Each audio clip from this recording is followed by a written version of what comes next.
Hey there, welcome back to True North Reviews. My name is Ryan, and today we're counting down my choices for the 10 worst albums of 2018. As you would expect, these are records I wouldn't recommend. In fact, they're so bad and such a waste of my time that I thought I'd be a little productive with it and compile them in a list so you know to avoid them. You know, kind of like the naughty list around Christmas time. But I'm of course open for discussion. I don't want to be that closed-minded person who isn't willing to change his mind, so I'll gladly accept any challenge in the comments. Without further delay, here are some dishonorable mentions. Nothing to Prove by Lil Yachty, Anthem of the Peaceful Army by Greta Van Fleet, Love Me Now by Tory Lanez, Reckless by Nav, and 88 Glam 2 by 88 Glam. Now onto the list. At number 10 we have Zoo by Russ. This is a terrible record. I fail to see the appeal with it. Can someone please tell me what they see in this guy? I can't say I enjoy the timbre of his voice nor his attitude that comes off as careless, but you can still tell that he clearly cares, so much so that he thinks he should be compared to the greats of J. Cole, Kendrick, and Kanye. And yes, Russ ignores the haters. He and his fan base probably just think I'm another one of those people. But I fail to see what is so fresh with his sound. The beats are incessantly annoying and repetitive on the front half of the record, and then it's like Russ wants me to fall asleep for the second half with the slower kind of R&B songs, before he finally sounds energetic at the last moment possible on the final track. And really, about the only way Russ could be considered in the same conversation with the best in the rap game would be if his songs had a progression to them in the texture, instrumentation, dynamics, just something to make the songs feel like they're not just one-dimensional pop rap. At number 9, we have Srem, the triple album from Sremmurd, another one from Jxmmi, and the last one from Swae. I know it counts as 3 albums, but it was commercially released as 1 on Apple Music, so I'm saying all of this with that in mind. And for my opinion, essentially just take the same critiques I had of Russ being boring in the flow and all that kind of stuff. And I get that it's part of the genre sometimes just to brag, but something about this album didn't sit well with me, and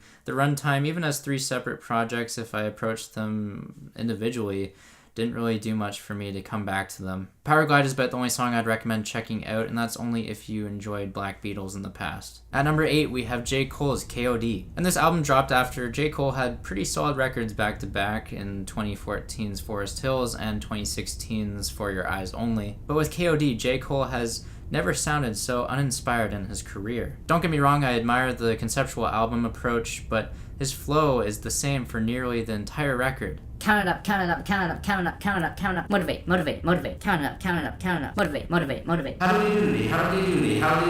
Honestly, J. Cole doesn't sound hungry at all. He sounds completely bored out of his mind. And as much as I think the platinum with no features accomplishment in rap is a pretty good one, J. Cole sadly might need some features to help him out with the singing, because this album lacks in melody and in tune. Such a shame when the album artwork is pretty cool. It's almost like judging it by its cover is the best way to compliment it. At number 7 on my list is Imagine Dragons and their new record Origins. With their 4th studio release, it's almost like they were rushing to put out something just to capitalize off the mainstream success. Yeah, this album isn't good.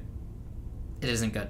I just feel like Dan and the gang pulled the trigger a little too quick, and they came out with some of their blandest and universally appealing material yet. Except when they made these songs, they kind of forgot the part about being tolerable. Yeah, just way too many horrid attempts at connecting with a bigger audience, not that there's anything wrong with that. It's just that the lyrics are dumbed down to a point where their song Thunder now makes sense in the grander scheme of things.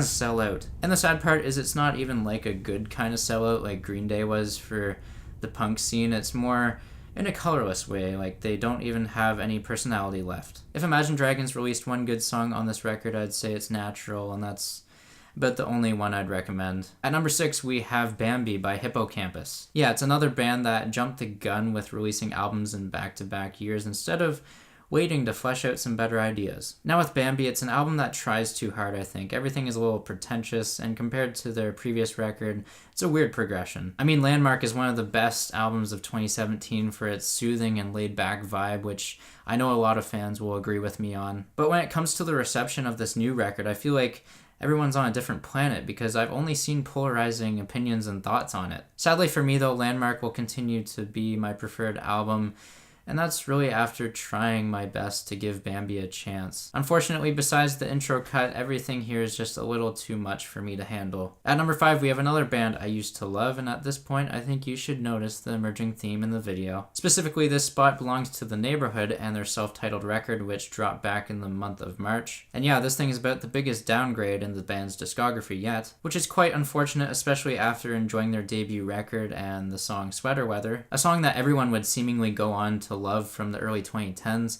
But this record, man, it's so boring. It's uninventive, it's one-dimensional, it's everything I've said so far for the alternative rock albums on this list, but with the intensity cranked up to a 10. At number 4, we have For the Homies by Mike Stud, and if you watched my review of it, you know I'm not the biggest fan. All that I'll say here is Mike's originality is lacking, and his attitude is one of the hardest things to support. At number 3, we have Cinematic by Owl City, and I get it, I was pretty savage in my review of it. That still doesn't really change the fact that I don't like this record, and it's one of the most difficult things I've had to listen to this year. But I'd like to see a progression from Adam Young, and I seriously think he has the skill and talent for it, so I'll be waiting. Number 2, and we're no longer showing mercy because these next 2 records are terrible in their own right. At number 2 is 6ix9ine's Dummy Boy. Yeah, it's an interesting record because 6ix9ine is a pretty contentious and hot topic these days. But if we can do our best to separate the art from the artist, the music on the project itself is nothing special. In fact, whatever made 6ix9ine unique to begin with is toned down on Dummy Boy beyond belief. Yeah, I know I'm not a fan, and it's his aggressive brand of rapping that made him famous, but